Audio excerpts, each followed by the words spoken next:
Sotihotu, Namo Buddhaya, teman-teman. Perkenalkan, nama saya Suryadi Fajrakaruna dari jurusan Teknik Informatika FMIPA Unpad. Dan pada kesempatan kali ini, saya akan memberikan pematerian untuk Preparation Campus Activities jurusan Biologi 2020 untuk Rohani Buddha.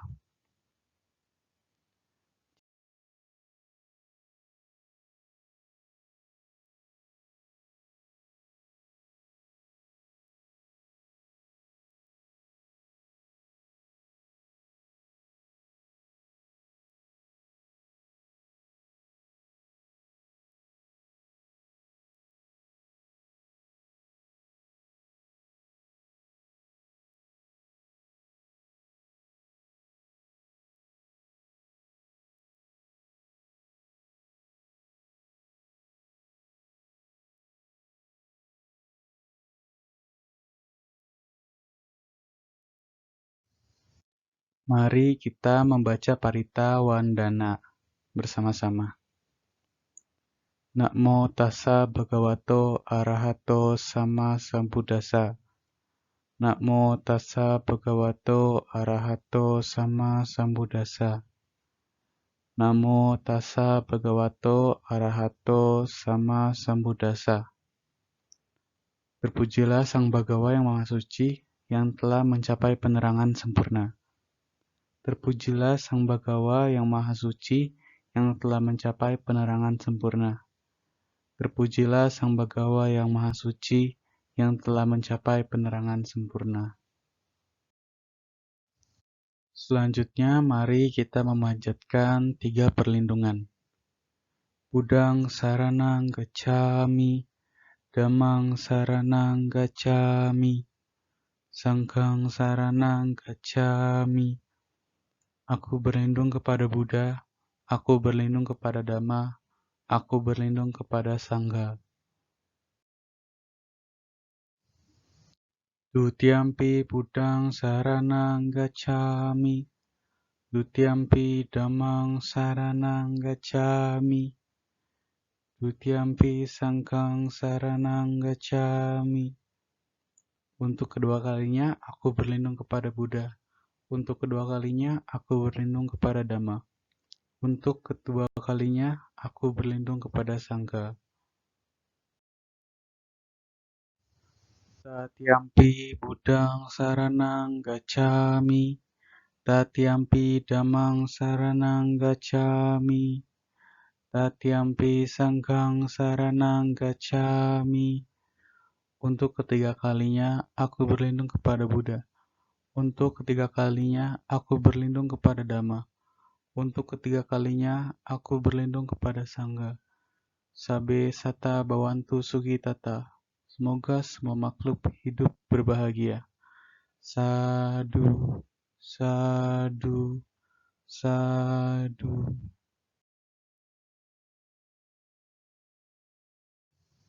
Selanjutnya, ini adalah tujuan yang diharapkan akan dicapai, di mana peserta dapat membangun etika melalui manajemen diri dalam ajaran agama Buddha serta menerapkannya dalam kehidupan sehari-hari. Sebelum kita membahas lebih dalam tentang beberapa subtopik yang akan disampaikan, coba kita lihat dulu pendahuluan mengapa kita harus belajar untuk mengendalikan diri dan menjalankan moralitas, etika, atau sila. Jadi pertama, manajemen diri itu sangat penting bagi setiap orang untuk menjalani kehidupan sehari-hari. Entah itu di lingkungan keluarga, profesional, maupun di masyarakat. Karena apa yang kita pikirkan, ucapkan, dan lakukan itu mencerminkan jati diri atau siapa diri kita sebenarnya.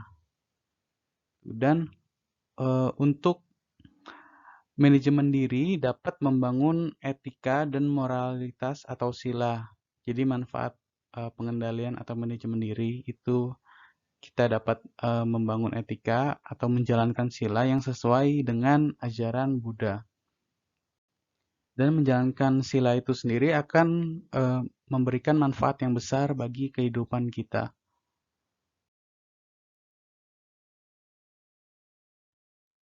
Jadi ini adalah dua subtopik yang akan dijabarkan atau dijelaskan pada pertemuan kali ini, dan nanti akan juga ada beberapa perluasan dari subtopik-subtopik ini. Yang pertama itu adalah manajemen diri atau pengendalian diri yang benar bagi seorang Buddhis, dan yang kedua adalah etika atau moral atau laku benar, bagaimana seorang Buddhis harus berperilaku. Jadi apa yang dimaksud dengan manajemen diri?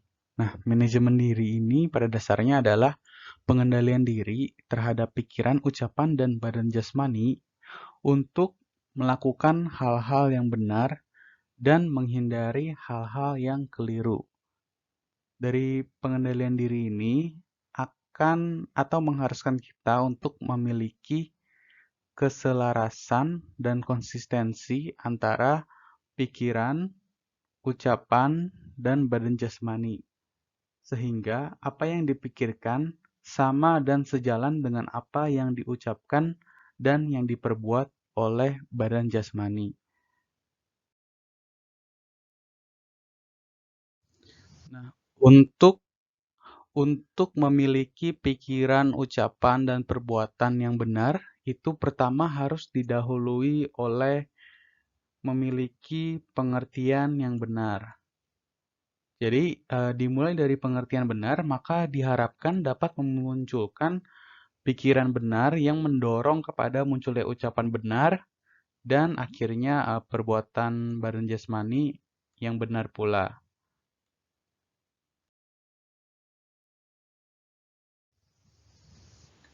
Berikut ini adalah kutipan syair Dhammapada 1 dan 2, boleh dibaca dalam hati, dan ini menyatakan bahwa pikiran itu adalah pelopor dari perbuatan ataupun ucapan.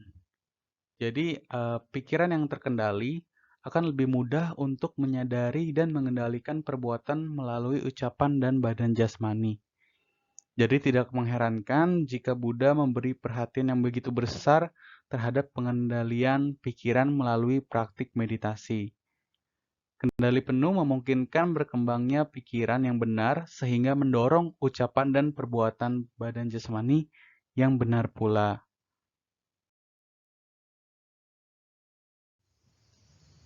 Ini adalah dua prinsip untuk membantu kita agar dapat mengendalikan diri kita.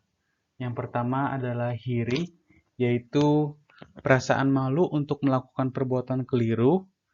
Dan yang kedua adalah otapa, yaitu takut akan akibat perbuatan keliru tersebut. Jadi dengan diawali oleh pengertian benar dan dilanjutkan dengan latihan mengendalikan pikiran secara terus-menerus, lalu ditambah lagi dengan praktik hiri dan otapa, maka akan lebih mudah bagi kita untuk mengontrol ucapan benar dan melakukan perbuatan badan jasmani yang benar.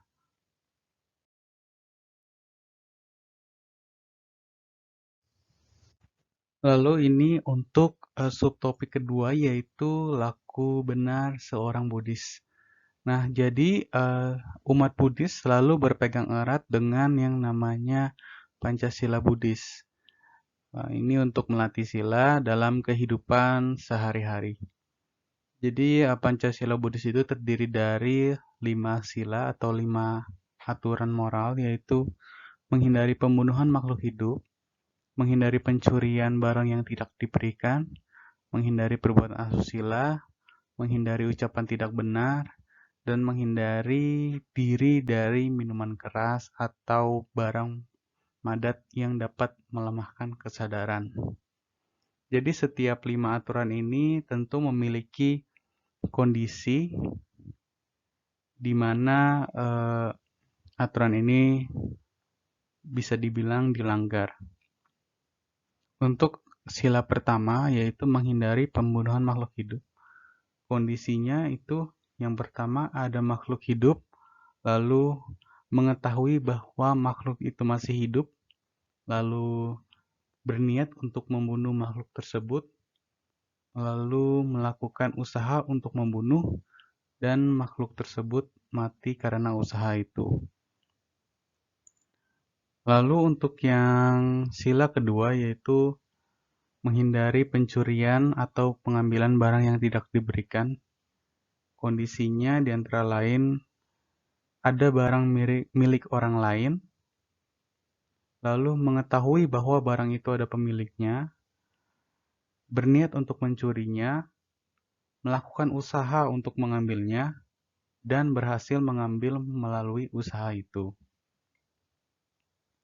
Untuk sila ketiga, menghindari perbuatan asusila, memiliki kondisi ada orang yang tidak patut untuk disetubui, mempunyai niat untuk menyetubuhi orang tersebut, melakukan tipu daya untuk menyetubuhinya, melakukan usaha untuk menyetubuhinya, dan berhasil menyetubuhinya.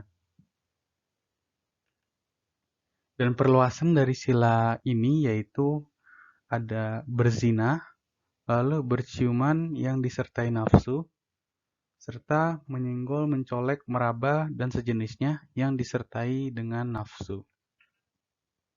Untuk sila keempat, menghindari ucapan yang tidak benar, ada kondisi sesuatu atau hal yang tidak benar, mempunyai niat untuk menyesatkan, berusaha untuk menyesatkan, dan orang lain pun jadi tersesat. Nah, apa yang dimaksud dengan ucapan benar itu sendiri?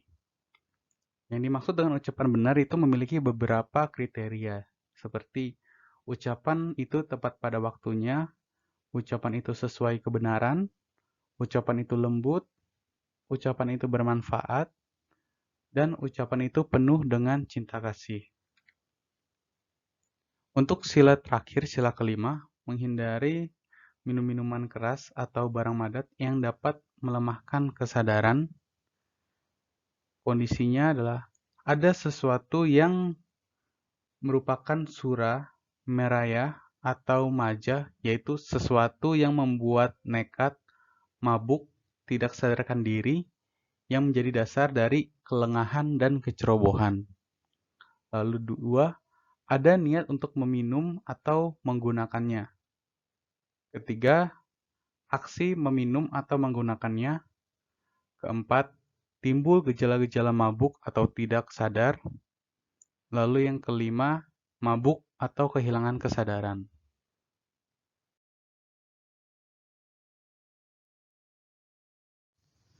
Terima kasih telah berada di sini, pikiran, ucapan, maupun jasmani.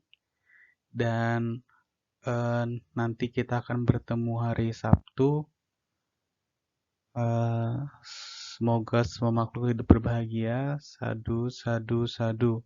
Sutihotu Namo Buddhaya.